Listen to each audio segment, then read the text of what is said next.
ସକାଳୁ ସକାଳୁ ଏତେ କାମ ଅଛି ମୋରି ପାଇଁ ମୁଁ କେବେ ଜାଣିନଥିଲି। ଯଦି ଜାଣିଥାନ୍ତି କେବେ ବି ଉଠି ନଥାନ୍ତି। ଧାଇଁକି ଯାଇକି ଲୁଗାପଟା ଭାଙ୍ଗିଦେଲି।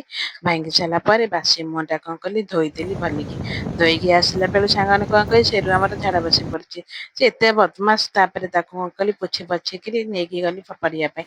ତାକୁ ଫୋପାଡିକି ଆଇଲା ବେଳକୁ ପା ପୋଛାରେ ହଗି ଦେଇଛି। ପା ପୋଛାକୁ ପୁଣି ନେଇକି ଗଲି ଧୋଇବା ପାଇଁ। ସାଙ୍ଗମାନେ ଏତେ ମୁରକୁଟିଆ ଗନ୍ଧଉଥିଲା ଯେ ବା କଣ ବା କହିବି। ତାକୁ ନେଲି ଗାଡିଆରେ ପୁଣି ଧୋଇକି ଆଇଲି। ଧୋଇ ସାରିଲା ପରେ ମୋ ଝିଅକୁ ପଚାରିଲି ଝିଅ ସଫା ହେଇଗଲା? ମୋ ଝିଅ କହିଲା ହଁ ସଫା ହେଇଗଲା। ମୁଁ କହିଲି ହଉ ଠିକ ଅଛି ମୋ ସାବୁନ ପେଷ୍ଟ ଟିକେ ଆଣିବୁ ବୋଲି। ସିଏ କଣ କରିଛି ନା କଣ ସାବୁନ ଦିହରେ ପେଷ୍ଟକୁ ଥୋଇ ଦେଇଛି, ବ୍ରସକୁ ଥୋଇ ଦେଇଛି ଯାଇଛି। ମୁଁ କହିଲି ଭଗବାନ କି ନିବୁଦ୍ଧିଆ କାମ ସେ କରିଛି। ତାପରେ ତାକୁ କଣ ଫୋପାଡିବି କଣ ତାକୁ ପୋଛି ପାଛି କରିକିରି ବ୍ରସ କରିକି ଗଲି ସେରି ପାଖକୁ। ସେରୁକୁ କହିଲି କାହିଁକି ଏମିତି ହଇରାଣ କରୁଛୁ? ସେ ବା ଆଉ କଣ କହିବେ। ଆପଣ ମାନଙ୍କ ଘରେ ଯଦି କୁକୁର ଏମିତି ହଇରାଣ କରୁଥିବେ ଆପଣ ମତେ କମେଣ୍ଟରେ କହିବେ। ଭଲ ଲାଗୁଥିଲେ ଲାଇକ୍, ସେୟାର, ସବସ୍କ୍ରାଇବ କରିଦେବେ। ରହୁଛି ଜୟ ଜଗନ୍ନାଥ।